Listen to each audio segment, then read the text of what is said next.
Deep in History is independent and proudly listener supported.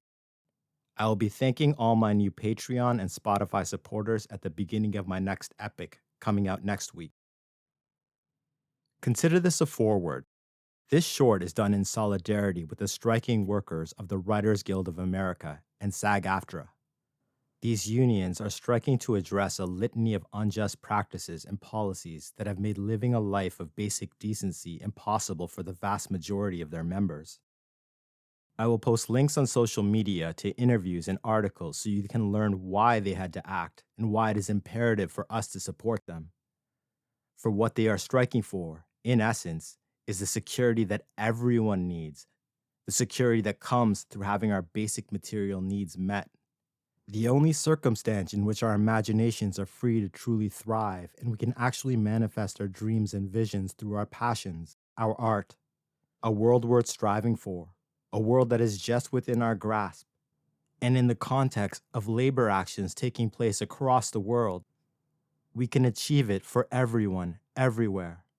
Solidarity breaks all chains, physical and mental, and will allow humanity's imagination to soar to levels never before imagined. Or we can just stand by and allow art itself to be consumed by greed. Consider that as we go forward. And with that said, this forward comes to an end. This is Deep into History, and I'm your host, Arjun Hundal. On April 25th of this year, humanity lost a cultural and moral colossus. Harry Belafonte passed on to what comes next at the age of 96.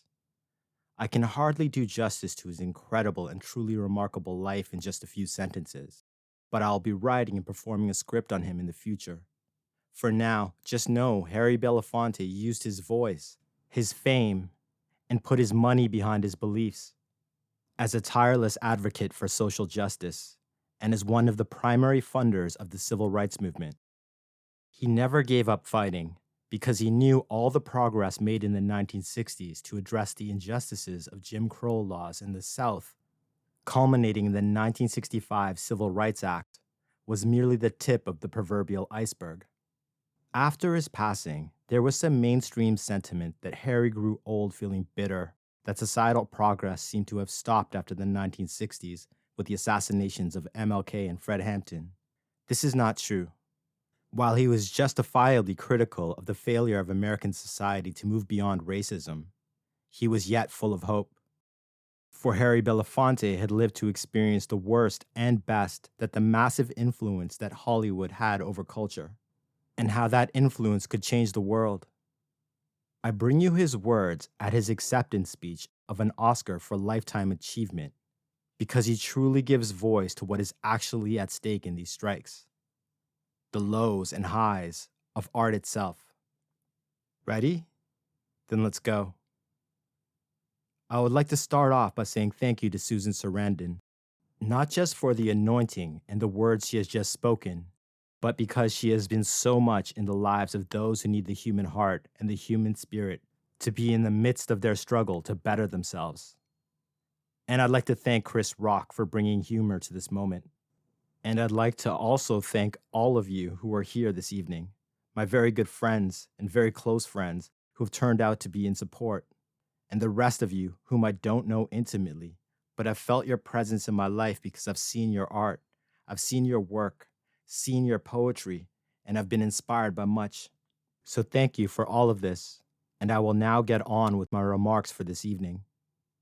America's come a long way since Hollywood in 1915 gave the world the film Birth of a Nation. By all measure, this cinematic work was considered the greatest film ever made.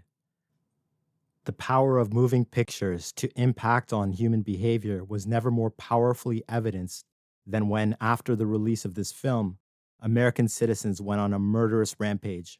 Races were set one against the other. Fire and violence erupted. Baseball bats and billy clubs bashed heads. Blood flowed in the streets of our cities, and lives were lost. The film also gained the distinction of being the first film ever screened at the White House. The then presiding President Woodrow Wilson openly praised the film, and with the power of this presidential anointing, validated the film's brutality and its grossly distorted view of history. This, too, further inflamed the nation's racial divide. 1935, at the age of 8, sitting in a Harlem theater, I watched in awe and wonder at the incredible feats of the white superhero, Tarzan of the Apes. Tarzan was a sight to see.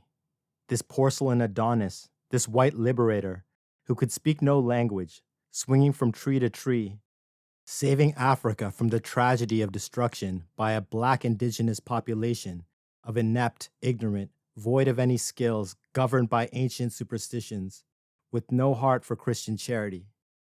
Through this film, the virus of racial inferiority, of never wanting to be identified with anything African, swept into the psyche of its youthful observers. And for the years that followed, Hollywood brought abundant opportunity for black children in their Harlem theaters to cheer Tarzan and boo Africans. Native Americans, our Indian brothers and sisters, fared no better. And at the moment, Arabs ain't looking so good. But these encounters set other things in motion. It was an early stimulus to the beginning of my rebellion against injustice and human distortion and hate. How fortunate for me that the performing arts became the catalyst that fueled my desire for social change. In its pursuit, I came upon fellow artists like the great actor and my hero, singer, humanist Paul Robeson, painter Charles White, dancer Katherine Dunham, the historian's superior academic mind, Mr. W.E. Du Bois, social strategist and educator Eleanor Roosevelt, writers Langston Hughes and Maya Angelou and James Baldwin. They all inspired me. They excited me, deeply influenced me, and they were also my moral compass. It was Robeson who said, as you heard in that film earlier, artists are the gatekeepers of truth. They're civilization's radical voice. This Robeson environment sounded like a desired place to be, and given the opportunity to dwell there has never disappointed me. For my life of activism and commitment to social change, the opposition has been fiercely punitive. Some who've controlled institutions of culture and commentary have at times used their power to not only distort truth, but to punish the truth seekers. With interventions like McCarthyism and the blacklist, Hollywood too has sadly played its part in these tragic scenarios. And on occasion, I have been one of its targets. However, from the cultural environment that gave us all this social drama, and all those movies, Birth of a Nation, Tarzan of the Apes, Song of the South, to name but a few, today's cultural harvest yields sweeter fruit. Defiant Ones, Schindler's List, Brokeback Mountain, 12 Years a Slave, and many more. And all of this happening at the dawning of technological creations that would give artists boundless regions of possibility to give us deeper insights into human existence. How fortunate for me that I've lived long enough for the Academy of Motion Picture Arts and Sciences to have chosen to bestow this honor upon me. Tonight is no casual encounter for me. Along with the trophy of honor, there is another layer that gives this journey this kind of wonderful Hollywood ending. To be rewarded by my peers for my work for human rights and civil rights and for peace. Well, let me put it this way. It powerfully mutes the enemy's thunder.